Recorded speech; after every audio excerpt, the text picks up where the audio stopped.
What's good, Sooner Nation? It's your boy Jay here with another video. And the term for this video is really going to be consistency. Outside of the thumbnail is consistency. And it's funny because we're in list season, right? If you've been watching the videos. And as we transition from list season into official visit commitment season here in June, we got to talk about what the media has been kind of portraying about our guy, Brent Venables, and the likelihood of his success as a head coach. The data says that he has a very good chance of moving forward in comparison of some people kind of moving him back in a lot of their polls. And I totally get it. He's got to prove it on the field, and we're going to do that. So let's dive into the consistency that we've seen not only at the Oklahoma level as well as in the Brent Venables era, because a great man, Bob Stoops, mentioned whenever we was going through the turmoil of the coaching change, that no one is above the program. Nobody is above Oklahoma. Nobody is above the Switzer Center. And honestly, Brent Venables is proving that while also proving that consistency is key in success. So let's look at why. So stick around. We'll talk about how that consistency is happening. But let's talk about first Brent Venables himself and what we've seen out of him just as a head coach, as well as a coordinator in the years that he's been around. So remember, Brent spent his early times as a young defensive coordinator here at Oklahoma and helped produce some of the best defenses in college football. That was the name of the game. That was the focus.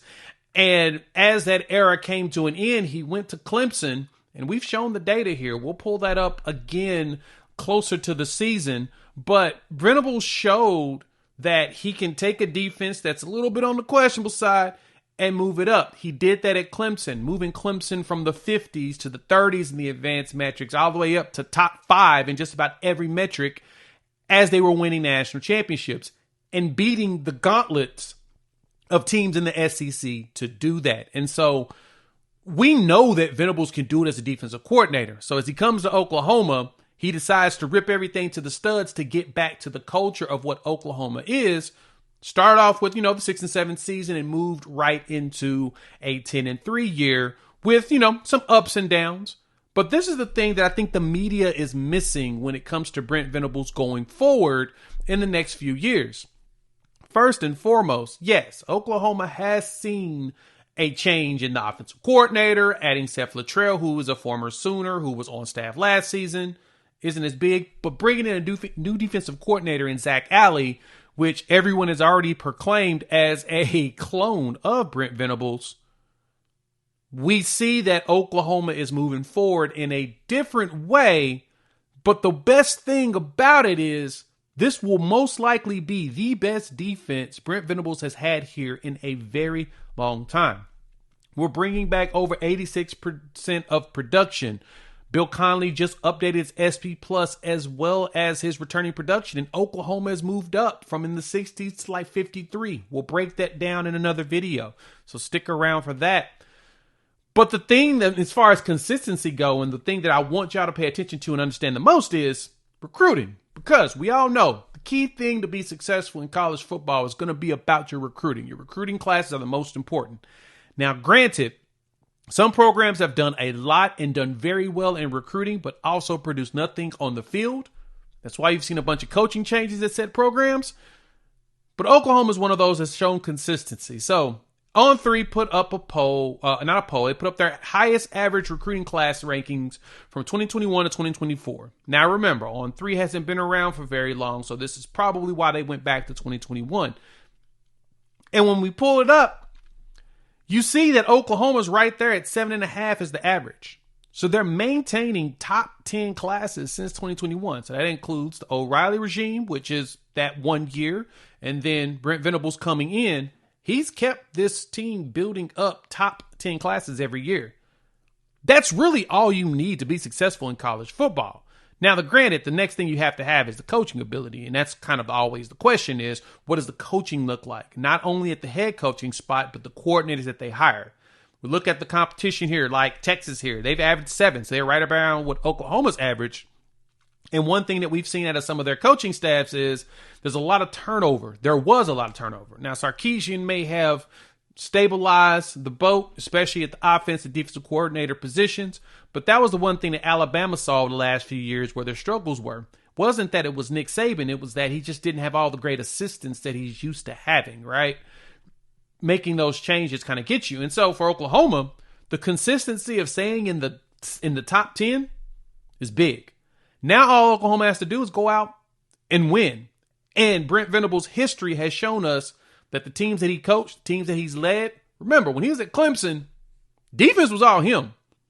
Dabo didn't touch his side of the ball. That's why Venables was the highest paid defensive coordinator in college football at the time, as well as coordinator in general, while also not taking the opportunity to take other jobs. I mean, he had a lot of job offers while he was there at Clemson, and he passed on them. Why? He recognized that he would prefer to just run his side of the ball, especially since he's basically CEO of that side of the business, and he's not getting no interference, right? There's no vetoing what he's doing. Dabo said, do your job because you're a great defensive coordinator. And he proved it. Now he's coming here, bringing in young guys to kind of grow and groom in here with the defensive line coaches and linebackers as well as secondary. The anticipation here is that Oklahoma is on the right trajectory to being successful long term. They've got everything there. Now, as I mentioned earlier, they need to put it on the field. Put belt to behind. They've got to show it. As long as they follow the exact trajectory that they've been having before, there's a 90% chance in my eyes that Oklahoma will be elite. So, wanted to drop that for you all. Hop in the comments. Let me know your thoughts. I know that we're seeing all the negative stuff, Sooner fans. I want you all to hear me and hear me good. It's a good thing. Let them doubt.